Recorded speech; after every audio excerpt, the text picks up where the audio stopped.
दोस्तों, पुराने ज़माने की बात है। एक ऐसा मुल्क था जहाँ राजा की ताकत से ज़्यादा उसका इंसाफ मशहूर था।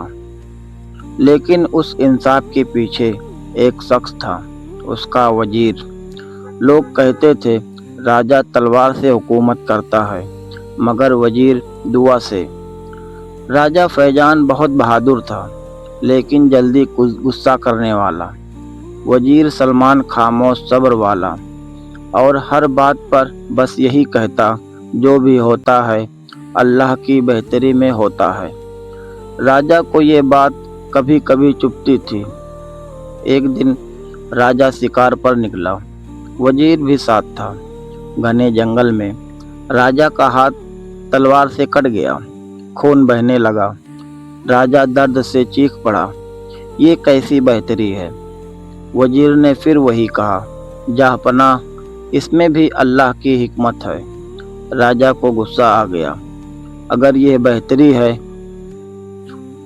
तो तू जेल में सड़। राजा ने वजीर को कैद खाने में डलवा दिया। अंधेरी कोठरी थी लेकिन वजीर के चेहरे पर शिकवा नहीं था। वो रोज नमाज पढ़ता और दुआ करता, या अल्लाह, तेरी मर्जी में ही भलाई है। कुछ दिन बाद राजा फिर जंगल गया।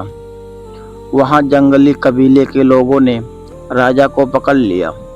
वो लोग कुर्बानी देते थे लेकिन शर्त थी कुर्बानी इंसान का बिल्कुल सही सलामत हो। राजा को देखा गया। तभी एक आदमी बोला, इसका हाथ कटा है, इसे छोड़ दो। राजा छोड़ दिया गया। महल लौटते वक्त राजा काँप रहा था। उसे याद आया वजीर की बात, अल्लाह की बेहतरी। राजा ने फौरन वजीर को बुलवाया। राजा रोते हुए बोला, तू सही था, अगर मेरा हाथ न कटता तो आज मेरी जान न बचती।